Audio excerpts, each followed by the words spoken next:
Kepala Staf Kodam Iskandar Muda Brigjen TNI Ahmad Daniel Kardin membuka penataran kemampuan teritorial tersebar Kodam Iskandar Muda bertepat di Balai Teku Umar Makodam Iskandar Muda Banda Aceh Senin pagi tadi.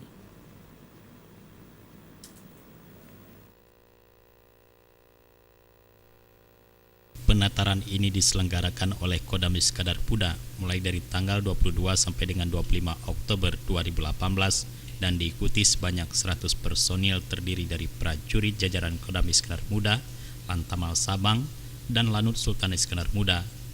Kegiatan penataran yang diselenggarakan selama 4 hari ini mengusung tema melalui penataran kemampuan teritorial tersebar tahun ajaran 2018.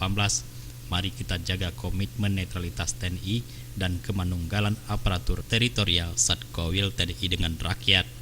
Pangdam Iskandar Muda Majen TNI Teguh Arif Indrat Moko dalam amanatnya yang dibacakan oleh Kasdam Iskandar Muda Brigjen TNI Ahmad Daniel menyampaikan kegiatan ini merupakan tindak lanjut dari keinginan Komando Atas untuk memperkuat binter, pembinaan potensi maritim, pembinaan potensi dirgantara.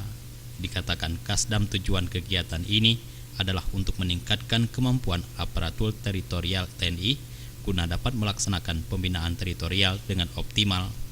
Secara umum kegiatan ini membantu pemerintah untuk menyiapkan wilayah pertahanan dan kekuatan pendukungnya secara dini, serta membantu berbagai kesulitan yang dihadapi warga sekitar.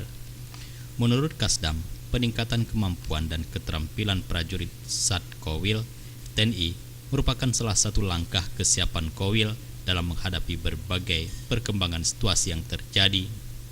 Untuk itu Kasdam menekankan kepada para peserta agar menyimak seluruh materi yang disampaikan pemateri sehingga dapat diimplementasikan dalam rangka mendukung optimalisasi pembinaan teritorial di wilayah satuan masing-masing. Hadir dalam kegiatan tersebut Ketua Tim Sosialisasi Kolonel Tek Imam Kuncoro beserta anggota, Irdam, Kapok Sahli, para PA ahli, Kabalak, para dansat jajaran Kodam Iskandar Muda. Mustafa, Aceh TV.